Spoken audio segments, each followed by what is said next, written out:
Yeah,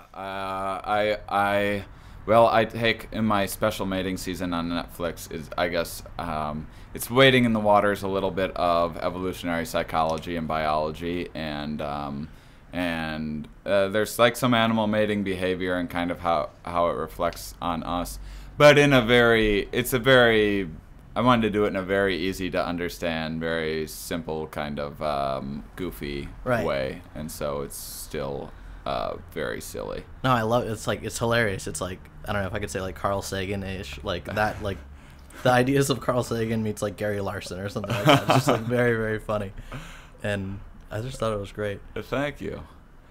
Did you study science like in a school? Or? No. I got into it in a roundabout way.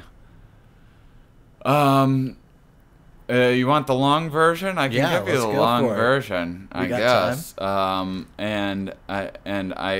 I mean, I'm sometimes reluctant to give people the long version for fear of alienating No. people. But I started with when I was very, very, very young, like maybe 6 years old. I was raised in a very conservative religious household, and everyone that the public school that I went to, all the teachers, as far as I know, were very, at least as religious as my parents, Yeah. which is fairly religious. Where are you from? Well, I say La Crosse, Wisconsin. It's Okay. on Alaska, which is right outside of La Crosse. Is a city that some people have heard of just because they're notorious for drinking. But it's like 50,000 people, so it's not like some farm town or Right. something like that. But definitely surrounded by all farm towns. Yeah. And that was all that I knew when I was that young. You know, you're in a pretty small bubble, and I started kind of questioning a lot of things when I was right around 6 or so, and the answers that I got weren't very satisfying. What were the and questions I that you felt were like asking? I was being, just I think kids start asking about what happens when you die and Yeah. stuff like that at a pretty young age. I don't think that's like, I don't think that has anything to do with intelligence. I think that is an evolved instinct. Right. That when you reach that age, I mean, let's face it, 6-year-olds aren't saying a lot of profound things that Yeah. they're not changing the world exactly. And your I think parents are this just is saying you go to heaven. right, and I good. was very unsatisfied with many of the answers Right. that I was getting, and I kind of was like, I was when I stopped believing in Santa Claus. I mean, I was like 4. I was like, it was like so much younger than anybody else that I knew Right. stopped believing in Santa Claus when they were like 10 or something. And I remember just always having, it made me a bit of an introvert because I kind of had to, I learned early on that I was like, oh, I have to keep this to myself because no one else is on board with this. It's not a popular belief. Right, and then when by the time I was like 9 or 10, I was like a full-blown atheist, and I was like a really dark little kid. Yeah. But I didn't know what atheism was. I Right. didn't know that was a thing that you could be, because I didn't know anyone else that was, and I just thought I was maybe crazy, and I didn't tell anyone because I was worried they'd like condemn me to Right, like hell ostracize or you out of- ostracize yeah. me, put me in So like out of your insane friends, you're just asylum. kind of like the only one who's like, this is all bullshit. Yeah, and I never told any of my Yeah. friends, really. It wasn't even until high school that I even started kind of sharing a little bit about what I thought with some people, and that was just because we were on lots of drugs.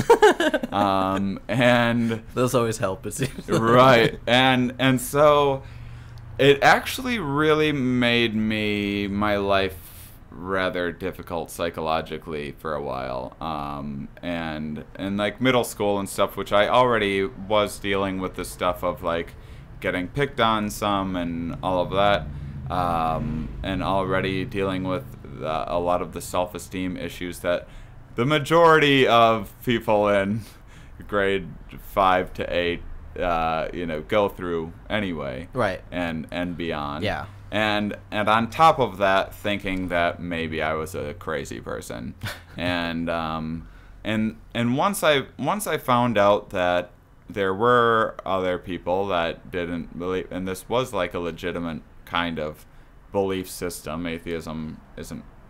I mean, I guess it's a belief system Right. as much as anything else. I mean, science is a belief system in a way. And when I found out that other people were into this, it was kind of like there was a lot of feelings. There was a lot of like "I told you so" kind of stuff going on. Yeah. There was a lot of anger. There was a lot of frustration. There was a lot of me thinking I was smarter than everybody else. Yeah.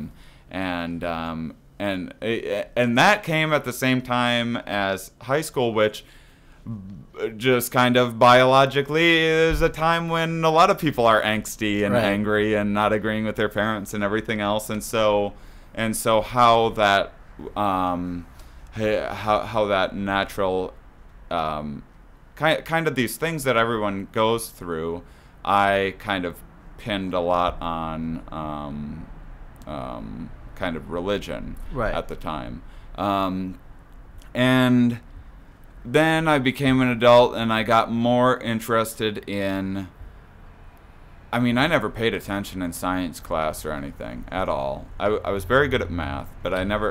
Was science class at a town that you were living in? Would they teach like everything? Yeah, by the I mean, book, or were they I kinda don't just- know. I mean, I remember having a chemistry teacher that gave us like it was for extra credit because he wasn't really supposed to give us this, but he gave us this fucking weird theory that he has about how everyone's getting dumber because we are all Adam and Eve were perfect, but they were related. And so we're all the product of incest, and so that's why that's why we're not perfect now, is because of this incest thing that makes you dumb, and Yeah. we're all just continually getting dumber and less perfect all the way That would down. be extra credit. And yeah, and that was a science teacher, Wow. not like a English teacher Yeah. or something like that. And yeah, so I mean, it was big. That's religion's big business in a small town in the Midwest. Right. And so I learned. I was very good at. I've always been like a bit of a natural philosopher. I've always been a bit of a kind of a deep thinker, and maybe that was because I could only think to myself and Yeah. be an introvert, so I had no choice but to try to sort things out on my own. I didn't really, and I didn't have that great of social skills or anything, Right. and so that led me to then, want to prove people wrong. That was very important to me. I mean, a lot of this stuff seems silly now. I've let go of a lot of this and learning to understand where beliefs come from and how they got humans kind of where they are today, and Yeah. part of an evolutionary history and everything has definitely made me sympathetic toward believers, and I have nothing against believers and everything. But this is what I went through at the time. Right. But did anything like influence your? Because I know, like for me, like I always thought these things too, and it wasn't until like high school where I started listening to like Bill Maher, like George Carlin, and seeing sort of more stuff on TV. I was like, oh, other people think that way. Were you like listening to comedy and kind of feeling that way, or reading books about it? So when I got into comedy, I wanted to be a stand-up comic before I knew what a stand-up comic was, before I'd ever seen a stand-up comic. Someone Yeah. just suggested it, and I was Right. like, he told me what a stand-up comic was, and I was like, great idea. I'd never seen a stand-up comedian, and then I just watched lots of stand-up, but it was all, I'd watch everything that I could, and this is like, at best, basic cable. So I would watch, like, I saw every single Comedy Central Presents that there ever was. Well,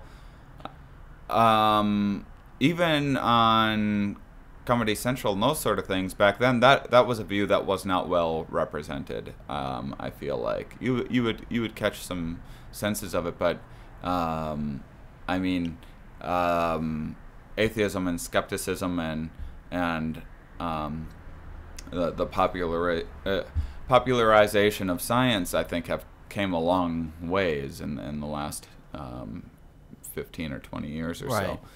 And so, but I was, so yeah, I don't think there was any great influence. It started with me just being an angsty little shit, wanting to prove everyone else wrong. And I mean, I was always like very rebellious like that about everything. Right.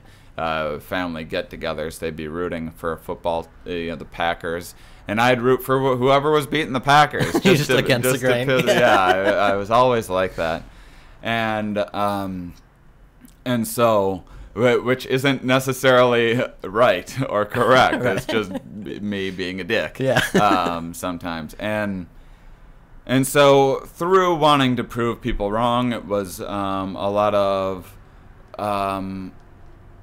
mostly learning about. I got interested in a lot of physics stuff. I was also very interested in technology. So my first introduction to science that I was actually interested in wasn't any class in high school, or it was just like, oh, check out this popular science magazine, yeah.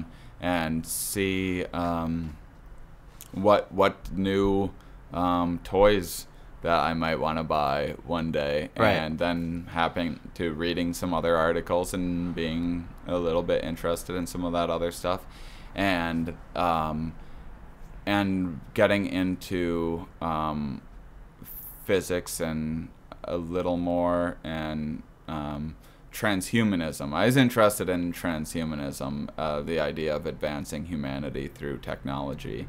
I mean, I want to be a robot one day. I honestly do. So don't feel That's the goal. Yeah, yeah. So I can't think anyone's beliefs are terribly silly. Right.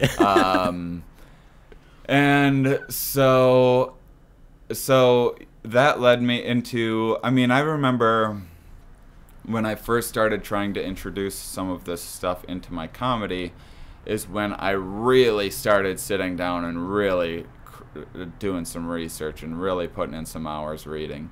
And that was not that long ago. I was already kind of established as a somewhat successful up-and-coming comedian. Not a household name. I'm still nowhere near that. I'm still a very long ways from that. It may never happen, which is fine. But I caught some breaks early on, and we can talk about that afterwards if you'd like. But I was in Australia doing some shows, and I was on stage doing some jokes, and I tried out a new joke that was about a time zone difference in Australia. I communicated with a friend back in Wisconsin that I was in Australia. Right. And the concept that I was in a different day than he was like crazy to him. Yeah. He thought like I was in the future, and so I wrote a joke about like me sending him lottery numbers and stuff and him getting mad at me. Yeah. It's just a new joke that I tried. It never made it into my act or anything. I just riffed on it a little bit on stage, and it occurred to me when I did that I was like, wait a second, this is like the 6th or 7th joke that I've said tonight that has something to do with time travel. And I was like, why am I obsessed with the time travel jokes? And then just because that was, for whatever reason, something I was not naturally writing about, and I happened to be internationally doing international performances, where internationally a bigger thing is like putting together one-man shows and solo shows and Right. and stuff, and so I was like, well, maybe I should just do a show about time travel. That'd be funny and wacky, and I have a foundation here. And so I started looking into time travel, and reading about it and how it works, and that got me into physics, hardcore. Like, I'd read a little bit about physics before, was just like, here's how old stuff really is. Here's how old the Earth really is. Right. You bunch of dummies. That when I first learned about it, Yeah. that was kind of what I was learning about it for. And then once this happened, now I was just trying to build an act around time travel, and then that seemed a little limiting and silly to me. And I was like, well, maybe I'll write an act about physics, which is just a broader subject, and I can put time travel stuff in it.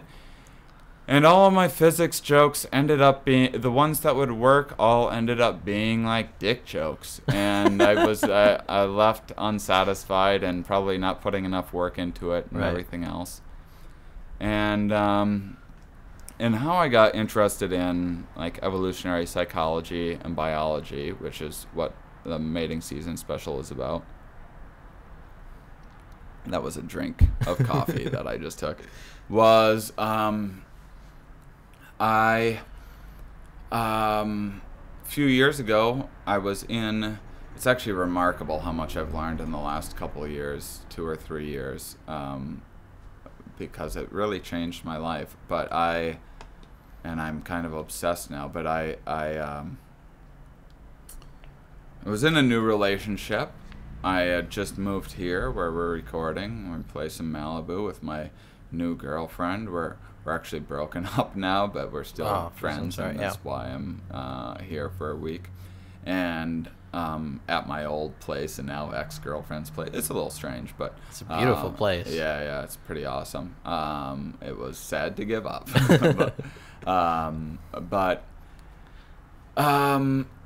so I was in this new relationship, and I was, the beginning of the relationship is a very exciting time, and a lot of feelings and emotional attachments, and you're kind of obsessing about relationships, and I was writing a lot of relationship jokes. At the same time, because this is pretty funny, actually, that this is how I started becoming what is now a bit. Now, skip forward 3 years, I'm a bit of an expert when it comes to evolutionary psychology and biology. I can hold a conversation with some of the top people in the field pretty easily. But it's funny that this is how it started, because when my girlfriend and I, my girlfriend at the time and I had met, her name's April Macy, she's a funny comedian as well. We met doing this Bob and Tom tour. It's this radio in the Midwest that's very syndicated and very popular.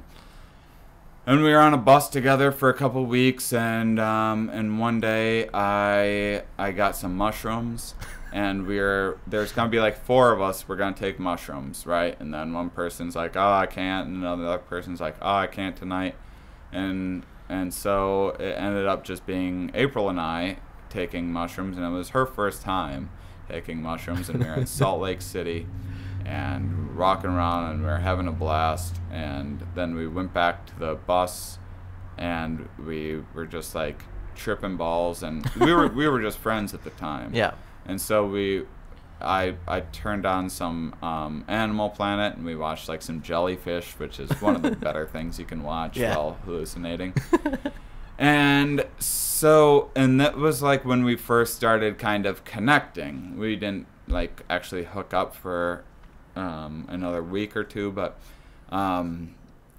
it was like a big connecting thing for us. So once we entered into a relationship, we, like, as kind of this fond memory thing, we found ourselves watching a lot of Animal Planet stuff. Nice. And I happened to be right. Then I was smoking more weed than I normally had, because April's a pothead, and I wasn't really, but I rarely smoked weed, but because I was in a new relationship, and hey, I'm into the things you're into, I was smoking more than usual, and writing a lot of goofy animal jokes. So I was writing a lot of relationship jokes and a lot of animal jokes at the same time. And then that got me thinking, maybe I could do something with like animal relationship, because I started seeing a lot of parallels. Then I started doing some research. I started learning about evolutionary psychology and biology, and it really changed my life. It changed the way that I saw the world. It changed the way that I looked at humanity. It improved my life in a lot of ways. It really helped me. It helped me quit smoking cigarettes. It helped me start exercising, which I've fallen out of since I recently injured myself. Right. And it helped me. I quit drinking. I was like a huge blackout drinker, blacking out every other night. And it really made me change and look back at past behavior and understand myself more, and why we're here, and the various things that drive our behavior. And I just got obsessed.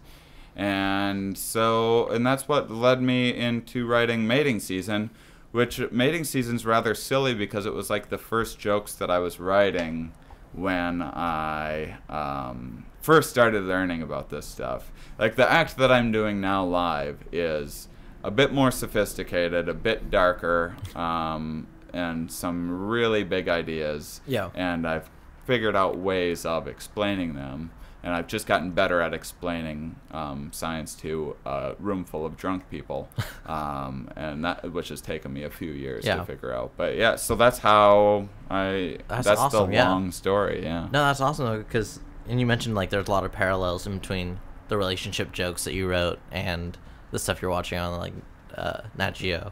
And like, I love that one bit where you're like, you know, ladies, if you don't believe that's true, go to any basketball game, a friendly basketball game between two men. And like they'll just, you know, raise the bar like dramatically. Oh yeah, they're just shooting around, not taking life too seriously. Walk by in your short shorts and just watch the level of intensity.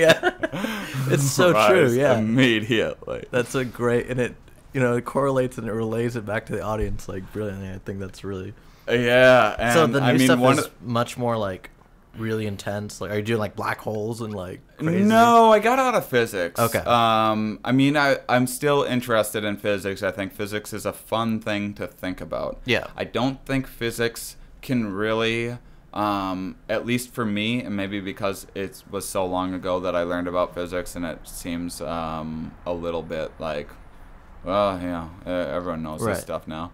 And physics is so popular now. It's like the cool thing to with Cosmos advertise how smart you are. Exactly. It's like, oh, physics, blah, blah, blah, and no one knows what the hell they're talking about. Yeah. And so I've gotten away from that, and I think, but it's really my new act is a lot about human nature. My new act, if there's a theme to it, and there's definitely a theme.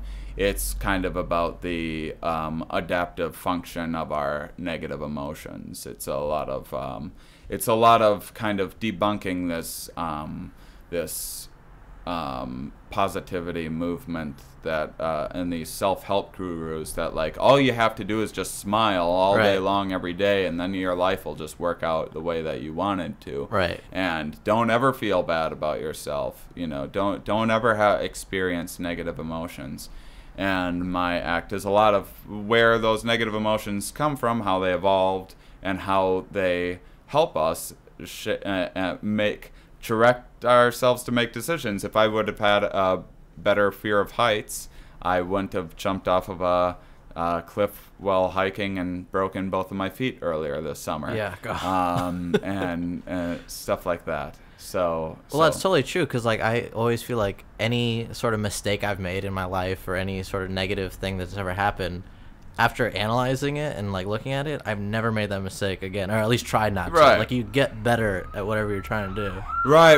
And my act is also about the other side of it, about how about why sometimes we tend to dwell on past embarrassing mistakes much more than we need. We already learned the lesson. Come on, brain. Let's stop harassing my self-esteem. Yeah. So there's definitely two different errors that you can make. One is just being overly gullible, and just thinking everything's going to work out and you're going to have all the golden toilets you ever wanted and all of that.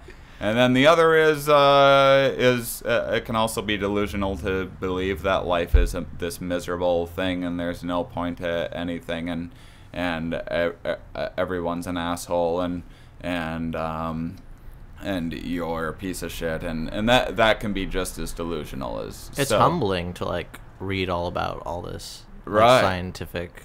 It explains a lot of your questions, sort of, doesn't it? Yeah. Whereas suppose where you were like, oh, I'm just an atheist and I don't believe in this, but you don't know why you don't believe in it, right? And this sort of explains everything to you. Yeah, and it helped explain a lot of where beliefs come from, and just why we have.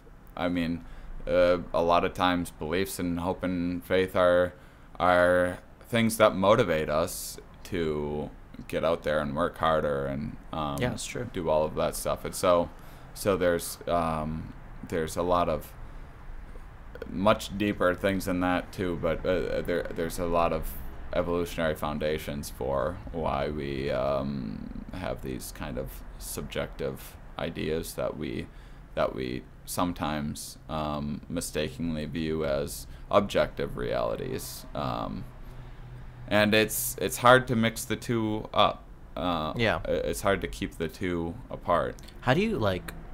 Yeah, because you got to make it somewhat light to, like you said, a drunken audience at a comedy club. So do you ever write stuff and catch yourself going, oh, wait, this is, like, way too, like, cerebral or brainy for a normal crowd? I mean, I try to, when I use big words, and I mean, actually, it's kind of helped my career that I have a very, very limited vocabulary, and the bank of dick jokes is always waiting. Yeah, I'm a very good analytical thinker. I am. My verbal fluency is subpar. It's something that I've had to consciously try to work on, and so.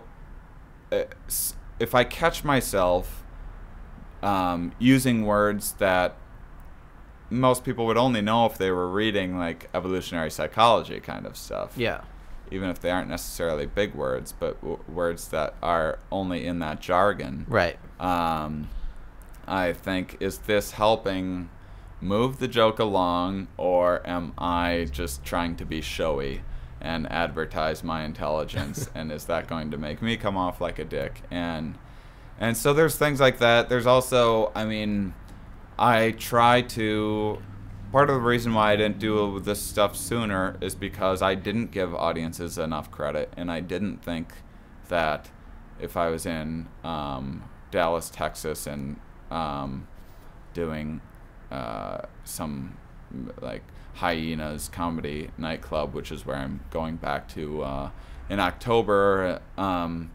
You know, I thought, well, you know, maybe these people in Texas aren't smart enough to, and they're too drunk and too rowdy and whatever else to get some of these ideas. And I was wrong. That was a wrong belief that I held, and I've learned to. I mean, sometimes it's true in a lot of places. If people are too drunk and people are too rowdy, that's more of the problem than whether someone's smart enough, right? To understand. Because if people are paying attention, everyone's pretty much smart enough to get what I'm saying. And if they don't, that's my own failing as stand-up. I feel like that's me lacking as a communicator, not people being smart. Because a lot of like, I'm not a big history buff. If a comedian like Eddie Izzard or something like that, who does a lot of history stuff, he could probably go off and use a lot of jargony things and lose me in his act, and sometimes he kind of does too, and that's because that's his particular focus, right? That he's spent X amount of time. It's not a reflection of my intelligence, and he does a good job of communicating history information in a way that people that like me that don't know anything about history still can enjoy and understand. And Yeah. I guess I've modeled a lot of what I do off of that kind of idea. Not necessarily Eddie Izzard, although I'm a huge fan and we're friends. But yeah, that's the approach that I'm trying to take. It's interesting. So you've like, because I was gonna ask like, how does this do? And because you tour a lot, how does it do in like the Midwest or the South or something like that? And you said there's no real difference, right? Yeah, I mean, I think that before I left, so in May I broke both my feet and I had to move in with my parents in Wisconsin. And that was 'cause I like couldn't a rock care for climbing? myself. I was hiking. Hiking. I wish I'd been rock climbing. Okay. I would have been tied into something. Yeah. I would have been safe. I love rock climbing, and it's my favorite thing in the world. And well, not my favorite thing, but one physical activity is wise. And so I had to move in with my parents because I couldn't and clear my summer schedule, and I couldn't care for myself. And so I spent. It was actually nice being around my family and friends and stuff for 3 months, as I was writing a lot of very sophisticated jokes and thinking to myself, how am I going to communicate? Hey, if I just right now wanted to communicate these ideas to these people that have never read any of this stuff and might have opposing ideas, and so it helped me writing that stuff and kind of in a voice that could get them to understand. And I had I finally did 3 shows before leaving just a few weeks ago, 3 shows, and this was like around my hometown in my local area, and I'm on crutches, so kind of people are rooting for me anyway, and they already know me and all of that. But I did some pretty challenging stuff, and everyone was on board. I mean, people weren't just laughing to be like, I gotta fit in. I have no idea what he's talking about right now. Yeah. I can tell the difference. That happens sometimes. Yeah. And I see the look on people's face, and I'm like, I gotta back off a little bit. And I did 3 of the best shows of my life in the middle of the country in front of people that that maybe some New York and LA comedians might be like, oh, look at these hillbilly idiots that wouldn't understand this and that. It's like, well, you're probably attacking them with your material and not actually saying anything interesting. Right. You're probably just trying to tell them why they're wrong and not presenting a new point of view. It's interesting. So you're like, because it's so hard, I would imagine, to write material about just questioning existence or going against religion, to not be cynical. And do you like how do you sort of stay away from that? Like, how do you relay this message in a positive way, I guess, even though I mean, sometimes I am cynical. I still have those without attacking, like you said. Yeah, right. Sometimes I still am, and that's when I fail. But it happens. I have my own biases and lead me to make mistaken beliefs of my own sometimes. And I mean, I guess I try to remind myself of that and remind myself that some of these ideas I'm just learning for the first time. Yeah. And some of this stuff does seem absolutely crazy. I mean,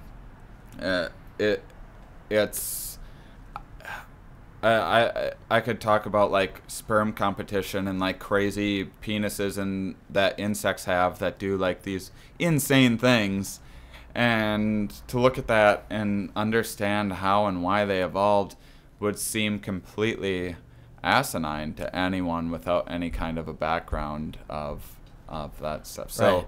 It's hard to. I feel like it would be hard to go into a comedy club and the guy before you is doing dick jokes, and then you're trying to go into and that makes present it these ideas. that does sometimes that makes it difficult when the guy before me is like, hey, this guy's shirt's gay, Yeah. and this guy's shirt's even gayer, and then the audience is like, whoa, my God, this guy's a genius, and just fucking going ape shit and loving it, and then I get up there and I'm like, so we have these cognitive biases, and people are like, what the fuck? Sometimes it is. I would say that's more of an issue than anything of just like getting people to shift gears. I Right. think eventually I might just be doing solo shows, or having openers that I'm booking that are doing interesting things, not necessarily smart things, interesting things like my or not. I don't mean not smart. I mean about like sciencey stuff. Yeah. I think an ideal opener for me, even though it's music and music can be very difficult to follow, and he's a tremendous act, but who would be difficult to follow, is my friend Zach Sherwin, who everyone should look up because I think he is going to be enormous one day. He does some epic rap battles of history videos, which I don't know if you've ever seen those, but they get like 20 million. Yeah, that's him? He does a lot of those. Okay. And he writes like both sides of them, right, and then like performs in them, and that's like mostly his full-time job now, writing some of those, but his regular act is like him just doing comedy rap is I think some of the best stuff out there if you're into Zach music Sherwin, and comedy. And definitely check him out. And it's just it's very clever, and some of his stuff's very cutesy, and he's not really saying anything. He has great jokes about like bees, being scared of bees, Yeah. or I mean great raps about like being scared of bees and stuff like that are like mind-blowing at the same time and really about nothing. It's like the opposite of Wu-Tang Clan. Right. Scared of, frightened of bees. Yeah, he, instead of killer bees, he's writing about being scared of killer bees.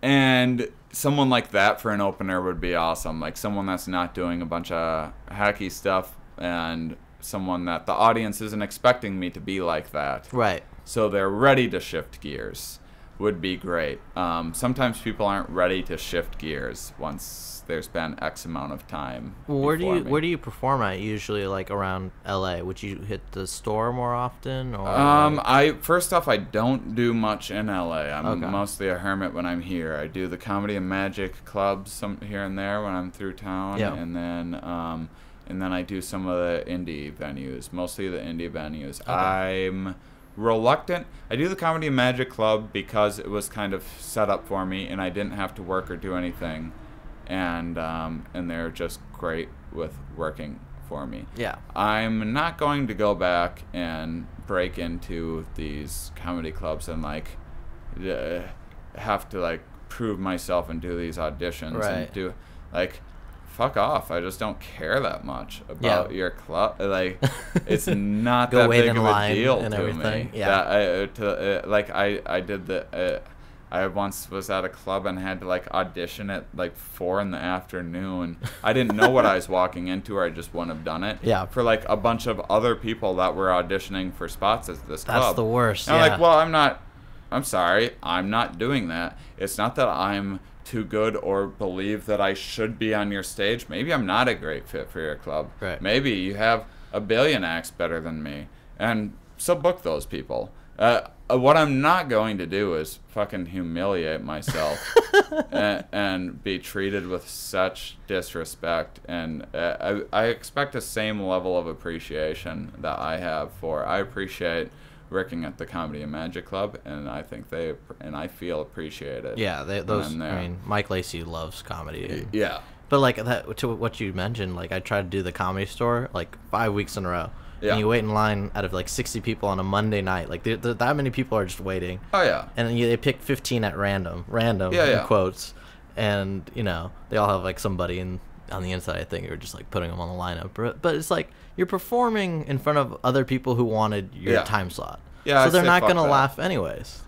I mean, I would much rather, even if I was starting out, I'd much rather just do little dive bars and stuff that other comics are putting on. Yeah. And hone my craft that way. So where did you rather than sorta- to be that disrespected. Right. And so I do a lot of the indie. Like I like the Like West Side Meltdown and Meltdown. West Side. Yeah, Cool. I just did West Side, Awesome. and I'm doing UCB UCBs. tonight. And Well, where did you sort of like pay your dues? I guess like were you in LA Boston. guy in Boston? Okay. Yeah. So a lot of like bars and were you doing comedy clubs? Would you say in Boston or? Yeah, I did some. I mean, I started at an open mic in a dive bar in Dorchester, Massachusetts, which was, and we can wait for this siren to go by so you can, it might be distracting, but it was this dive bar. It was in this very dangerous area, and I got mugged at gunpoint outside of it one time. Jesus. And it was a true open mic. This was like, if anyone's like, this guy didn't pay his dues, if you would have seen this place, be like, oh, you paid your dues. This is just like, it was dangerous raunch, even yeah. to go there. And it was later condemned, the whole building, and That sounds like the bar and everything. I started at this bar too in San Francisco, and it later got shut down by like health codes and yeah, everything. yeah, And I always absolutely. describe it to other comics like, "What was it like?" I was like, "It was exactly the cantina from Star Wars. Like Yeah. just terrible people walking through, and you get robbed. There's glass bottles being thrown. Like Right. just like But even then, it was, you sign up, you get on. You might have to wait forever. You might have no one listening and everything else, and it's going to suck, and you're going to suck. But the guy booking it didn't act like you should be sucking his dick for doing Right. like suck my dick and come for 3 months or so, There and is then respect. maybe I'll give you a 3-minute long Right. spot. And I never ever begged and pleaded for sets. I never did bringers. I just refused to do any of that shit. yeah. And so then I started in small clubs, and then other comics liked me and recommended me to bigger clubs, and I was kind of off and running right away. I just had a Awesome. lot of support from the local comedians. I mean, it's all just about comics helping each other out. Yeah. It usually gets people more than anywhere. It's like I was talking with my agent the other day and strategizing and stuff, and my agent's like, you got to start, because I'm a bit of a hermit, and he knows that. He's like, you got to start getting out more and being more social with the comics, because they get TV shows and then they think I haven't. It's like, so you're telling me you can't help me is what you're saying. Yeah. Why am and I I paying can you? only do stuff on my own, Right, which right. is a lot of how this business works. Yeah. Well, then, I mean, Boston's a great place for comedy. Were you in Boston for a long time? And About 7 years, 6 Okay. years or so. Wow. Yeah, I guess 6 years as a did comedian. you do the New York thing too, like back and forth? Yeah, or- I go down to New York here and there. I was always meant to go down more often, but I was always broke, and it was always time-consuming and difficult and hard to take off work and that sort of thing. So I didn't do it. I didn't do the New York thing a lot. Yeah. Again, it was like I would go to New York and I'd feel very disrespected, other than when I was doing the indie clubs that the other comics were booking and stuff. Yeah. And got to feel, even if it wasn't like, thanks so much for being on, I didn't have to bring 20 people. And that's a fucking scam. Yeah. That's a pyramid scheme. I heard Flappers that is you're like running. that out here in Burbank. Yeah, Just, yeah. Always have to bring a huge posse with you. Yeah, right. So, But I mean, you said you wanted to be a comedian before you knew what a stand-up was, and you said you're a natural philosopher, in your head. And I always heard Chris Rock, and he was like, I hate how all these young comedians are always going out in little groups because they're always talking and they're never in their head. And he said to be a great comedian, you have to always you have to live in your head basically. yeah. And so, I mean, when did you do your first open mic? How old were you? when you sort of realized that you could do that? Yeah, I moved to Boston, and I just did. It was about 11 years ago now. Not quite 11 years ago. Yep. In Boston, and also, I mean, I tend to be I tend to be a little too comfortable just being in my own head and sitting and reading books and doing writing and everything. Yeah. And I especially now that I don't drink, I actually don't get out, and I need to network more. Like my agent said, I need to. So everyone has different problems. Right. And, well, how old were you when there's different extremes. you did your first?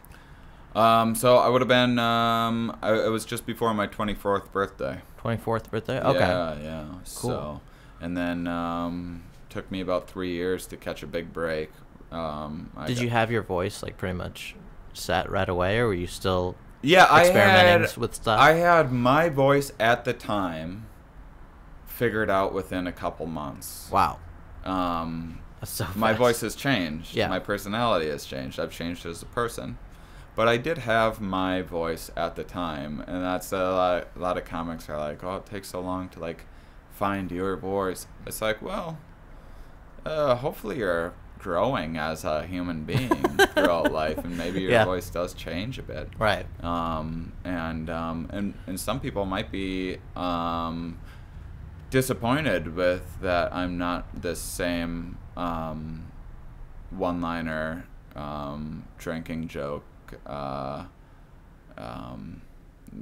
that they loved in the first place, but yeah, as far as finding, I spent 2 months, my first 2 months, I did a new 5 minutes each week, and I was terrified, and I was just like reading off of a paper for the first like 5 times, and like once in a while a joke could get a laugh, and I was always a good writer and a horrible performer. I feel like I still have a ways to go as far as my performance goes, but definitely writing is my strong suit. Yeah. And it's what I feel most comfortable doing.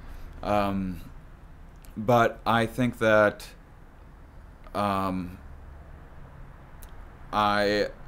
So about week 6, I was like, okay, I'm not using the paper today. I'm just, if I forget stuff, I forget stuff. And still bombed and everything, but was feeling a little more comfortable. And then when I was 2 months in, I did my first set at, I had actually done one 6 months earlier, but I had no idea what I was doing. And it was fine, but it was kind of awkward. And it was like, very it was just fine. I didn't bomb or anything, but and so I did my first, what I consider my first set at like a legitimate comedy club, the Comedy Studio in Harvard Square, which is a showcase club, which is what most of LA clubs are, a showcase where there's like 10 acts rather than. Was that the one with Ron Lynch in Harvard Square? Or no. He ran it? No, okay. No, Rick Jenkins is the owner and good friend. And yeah, good guy who helps out a lot of new up and coming comedians, and gave me a lot.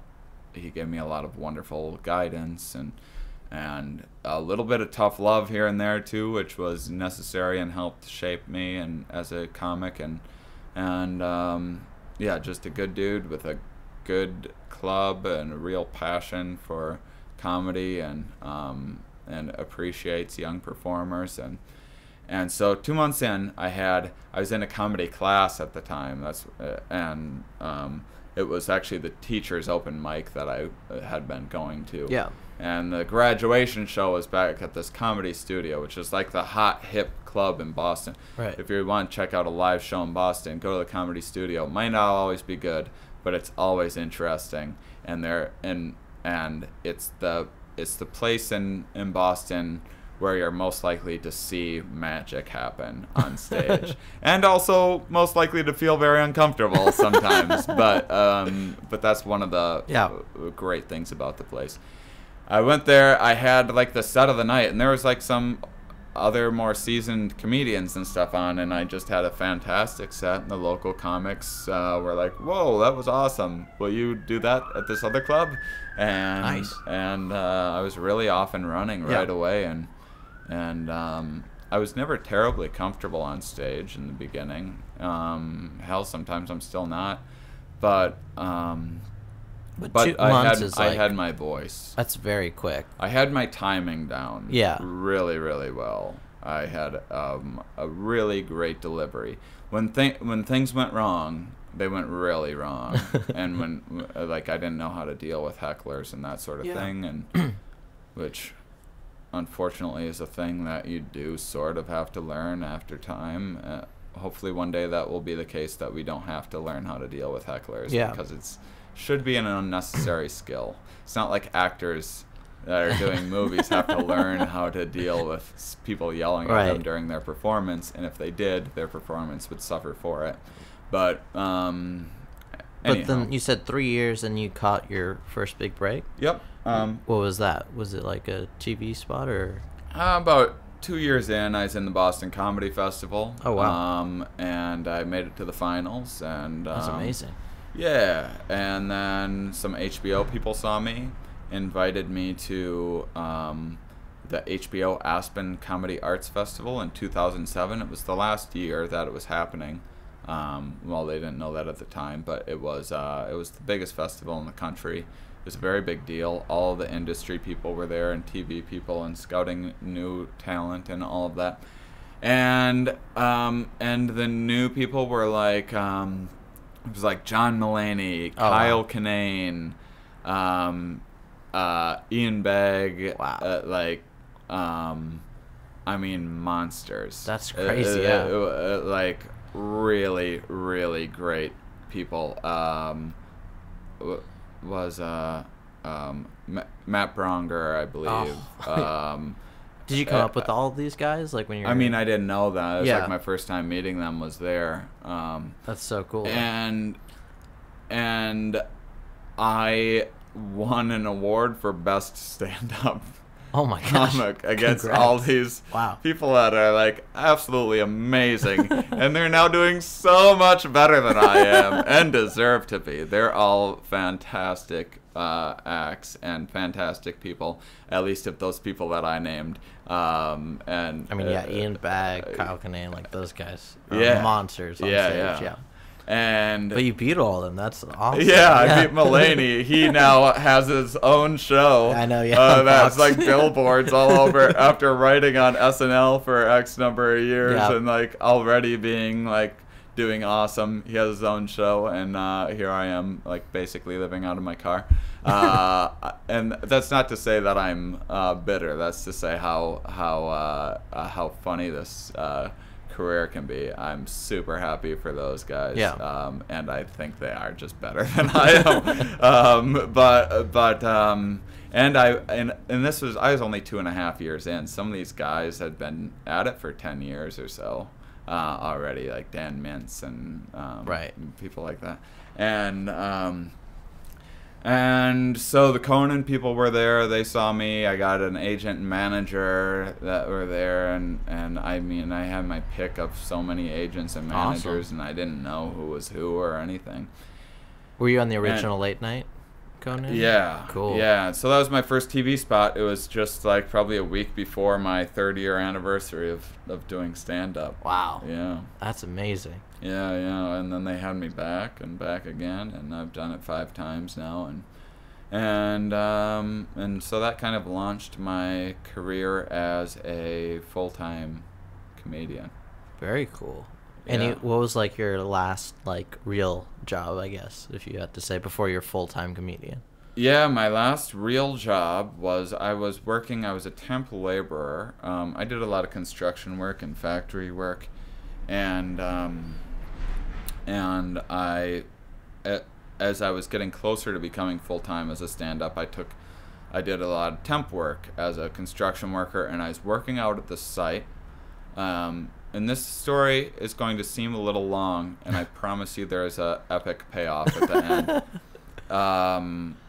And so I'm working at this site for months, and and people, they liked me there and kept on having me back.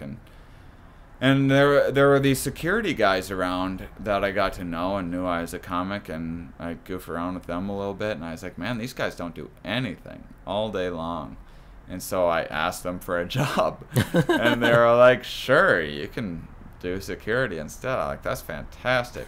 And so my job, and this is just like an illegitimate security company, really. I mean, they were technically a security company, but it was just to offset the liability insurance. If you paid to have a security company for this big, it's 20 apartment buildings that they're building on one lot. There's multiple lots that they have.